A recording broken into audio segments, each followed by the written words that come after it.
What if I told you that one of the most famous brands on Earth almost died multiple times before becoming a global empire? And what if the man behind it spent years wondering whether the company would survive another month? What if the swoosh that billions of people wear on their shoes, their shirts, their hats, the logo that has become one of the most recognizable symbols in human history, almost never existed at all? That man was Phil Knight. And the story of how he turned a crazy idea into Nike is not the story most people think they know.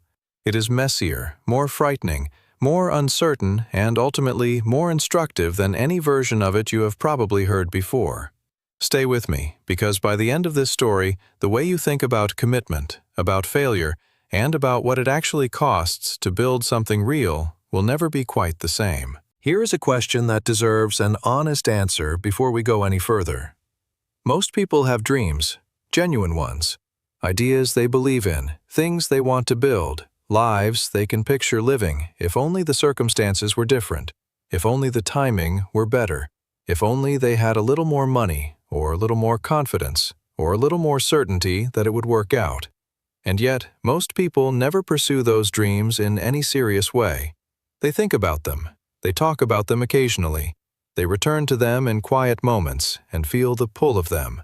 And then, life keeps moving, and the dream stays exactly where it was, a possibility that never became a reality. Why?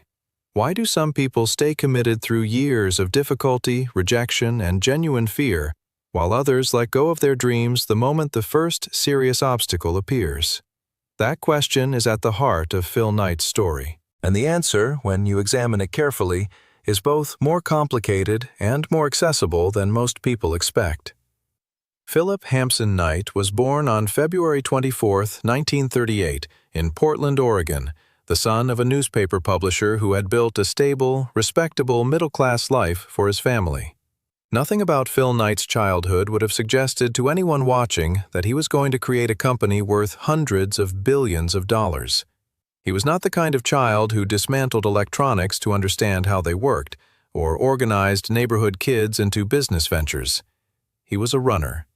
A middle-distance runner at the University of Oregon, good enough to compete at a serious level, but not remarkable enough to attract the kind of attention that leads anywhere obvious.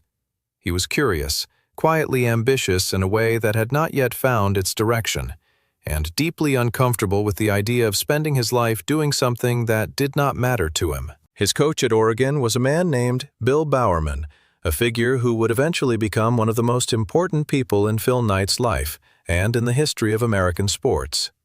Bowerman was obsessed with the relationship between athletic footwear and performance, convinced that the shoes American runners wore were too heavy, too stiff, too poorly designed for the actual demands of competition.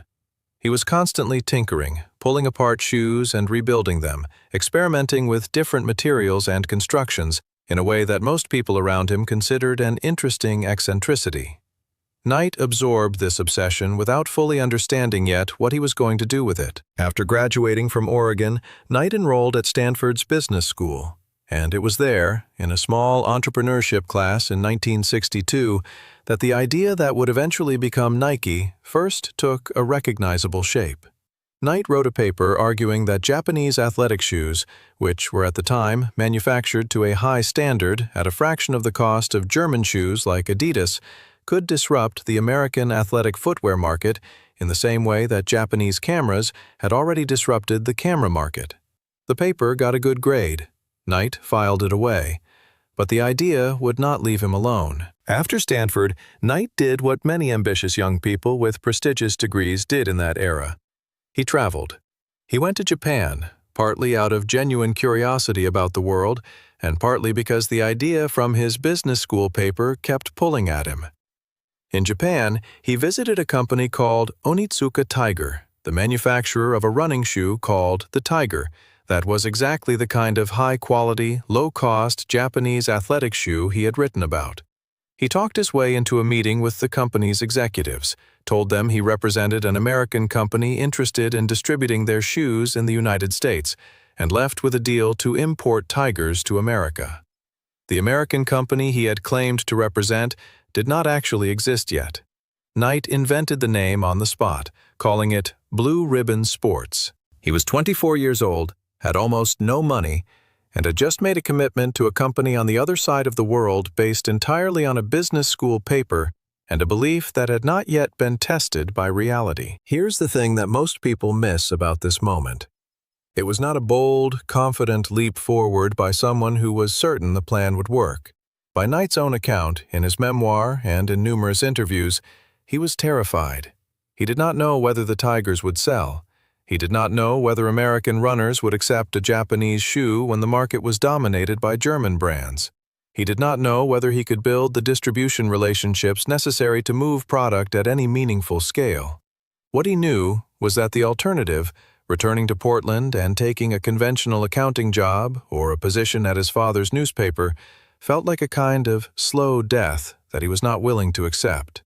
The fear of the conventional life was ultimately stronger than the fear of the unconventional one. And that specific inversion, choosing the fear you can live with over the fear you cannot, is one of the most important psychological insights hidden inside his entire story.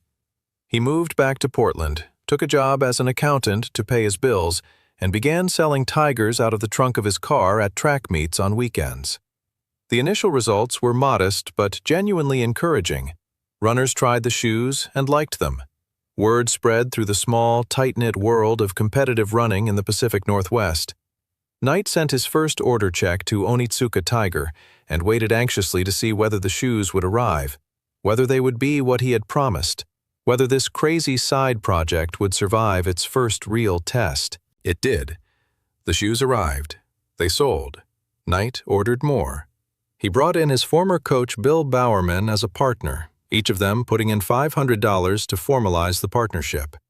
Bowerman's contribution was not primarily financial.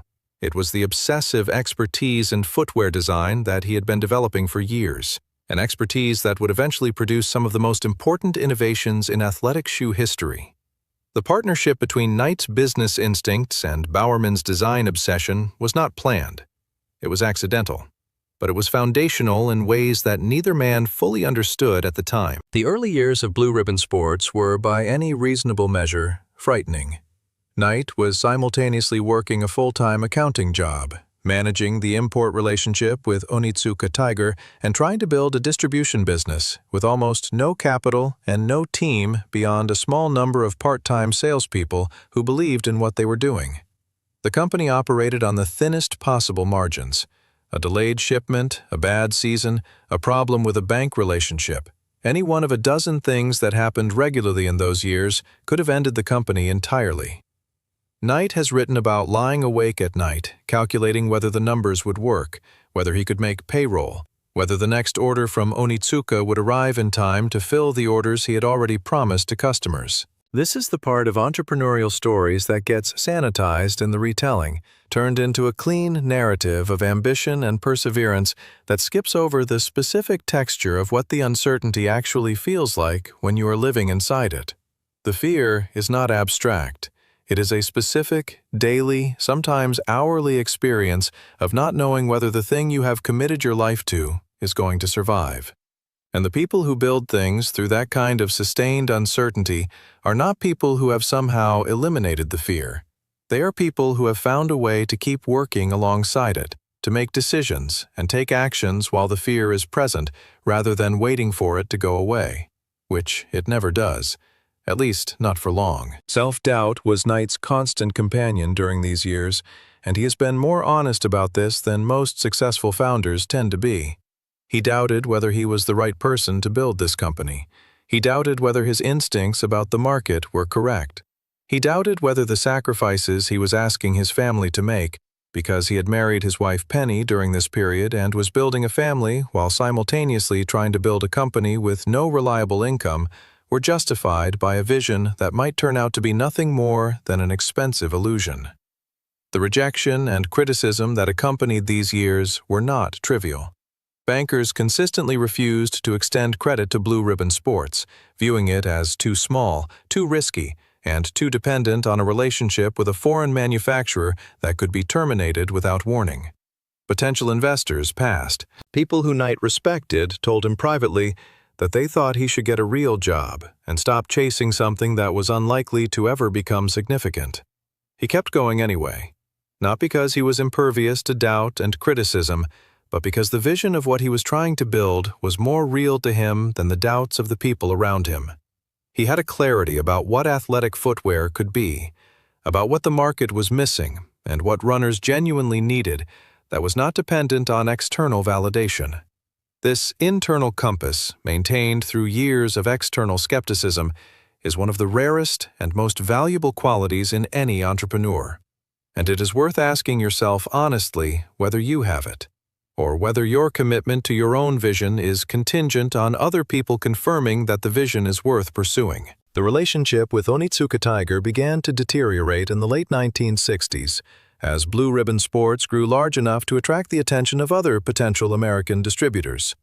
Onitsuka was considering replacing Blue Ribbon with a larger partner, and Knight discovered through back channels that the Japanese company was negotiating with competitors behind his back. This was the crisis that forced a decision that changed everything. Rather than accept the loss of his distribution agreement and the collapse of everything he had built around it, Knight made the decision to create his own shoe brand, to stop being a distributor for someone else's product and start manufacturing his own.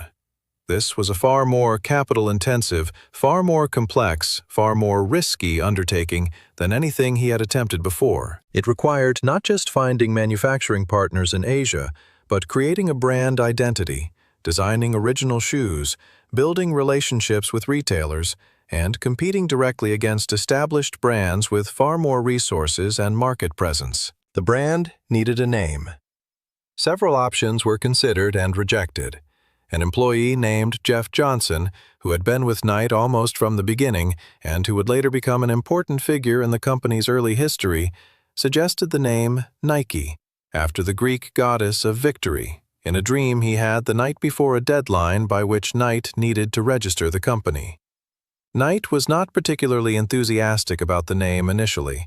He has said he did not love it, but he could not think of anything better in time. Nike it was.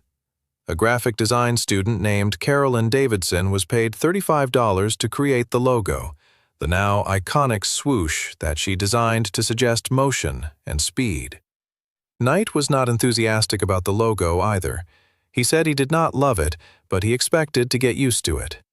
He got considerably more than used to it. The first Nike shoes launched in 1972, and the introduction of the brand coincided with a moment of genuine innovation from Bill Bowerman that became one of the most famous product origin stories in business history. Bowerman had been experimenting with the sole design of running shoes, convinced that a different texture and pattern could improve traction and reduce weight simultaneously. One morning, he poured rubber into his wife's waffle iron, creating a sole pattern that became the foundation for one of Nike's earliest and most successful products, the waffle trainer. The story of the waffle iron has been told so many times that it risks becoming a cute anecdote rather than what it actually was, evidence of a design culture at Nike from its very beginning that took functional performance seriously, rather than treating shoes as fashion accessories with athletic branding applied on top. Nike grew through the 1970s at a pace that outstripped the company's ability to finance that growth, a problem that is genuinely common among fast-growing companies, but no less terrifying for being common. The faster Nike grew, the more inventory it needed to carry, and the more inventory it needed to carry, the more capital it required to fund that inventory. And the more capital it required, the more pressure it faced from banks and creditors who viewed its growth rate with a combination of admiration and anxiety. Knight has described this period as feeling like running toward a cliff in the dark, moving as fast as possible without being able to see clearly where the ground ended. The relationship with Nike's primary bank became critically strained during this period, and at several points the company was within days or weeks of being unable to meet its financial obligations. Knight was forced to become extraordinarily creative about financing, finding ways to manage cash flow and extend credit terms that required constant negotiation and constant vigilance. These were not comfortable years. They were years in which the company that would eventually become one of the most profitable businesses on earth was genuinely fragile, genuinely vulnerable, and dependent on a combination of operational skill, relationship management, and good fortune that Knight has never minimized in retrospect. The turning point that transformed Nike from a successful running shoe company into a genuine cultural force came through a combination of decisions about marketing and athlete partnerships that reflected an understanding of how sports and culture intersected that was ahead of its time. Nike's early marketing was built around the genuine enthusiasm of serious runners for the product's performance characteristics. This was an honest and effective foundation, but it had inherent limits. The breakthrough came from understanding that the aspiration of ordinary people to identify with extraordinary athletes was a more powerful commercial driver than product performance alone, and that by associating Nike with the right athletes, the brand could create an emotional connection that transcended the functional relationship between a shoe and a foot. The partnership with Steve Prefontaine, a charismatic and tragically short-lived American distance runner who embodied a particular kind of rebellious excellence, was an early example of this understanding. Prefontaine wore Nike shoes, talked about them with genuine enthusiasm, and represented exactly the kind of athlete that the brand wanted to be associated with. His death in a car accident in 1975, at 24 years old, cut short what might have been an even more significant partnership. But it also cemented a relationship between Nike and a certain spirit of athletic intensity that would continue to define the brand's identity. The Michael Jordan partnership, which began in 1984, was the moment when Nike's marketing philosophy produced results so extraordinary that they reshaped the entire athletic footwear industry permanently. Jordan was not yet the dominant figure he would become when Nike signed him. He was a highly promising rookie whose primary shoe endorsement should have been with Adidas, his preference at the time, but Adidas declined to make a competitive offer. Nike offered Jordan something that no shoe company had offered a basketball player before: his own signature line, the Air Jordan, with a revenue-sharing arrangement that gave him a financial stake in the success of the product that bore his name. The Air Jordans were a commercial phenomenon that exceeded anything Nike had projected. They became not just shoes, but cultural objects, coveted not only by basketball players, but by anyone who wanted to associate themselves with the aesthetic and the aspiration that Jordan represented. The royalties Jordan earned on Air Jordan sales over the following decades made him one of the wealthiest athletes in history from a single business relationship. This approach to athlete partnerships, treating signature athletes not as endorsers of an existing product, but as collaborators in creating something new that carried their identity and their story, was not widely understood or replicated by competitors for years. Nike had found a way to make their products emotionally meaningful to people who would never compete at any serious athletic level, people who bought Nike shoes not because they needed the performance characteristics, but because wearing them was a statement about who they aspired to be. This is the deepest form of brand building, creating a product that people choose not just for what it does, but for what it means. And it is extraordinarily difficult to achieve, and equally difficult for competitors to undermine once it has been established. The lessons about leadership and team building that emerge from Nike's history are worth taking seriously, because the company that Knight built was not built by Knight alone. The early team of people who surrounded him, Jeff Johnson, Bob Woodell, Jeff Hollister, and others who joined in the company's most uncertain years and stayed through the most difficult periods, were not simply employees executing someone else's vision.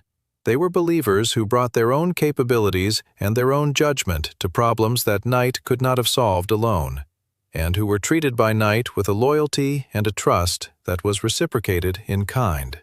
The culture of Nike in those early years was defined by an intensity of shared purpose that is difficult to manufacture and impossible to sustain without the genuine conviction that what you are building matters. Knight has been honest about his failures as a leader, the moments when his stubbornness created unnecessary conflict, when his reluctance to communicate clearly left important people uncertain about where they stood, when the pressure of financial survival made him less generous and less patient with the people around him than they deserved.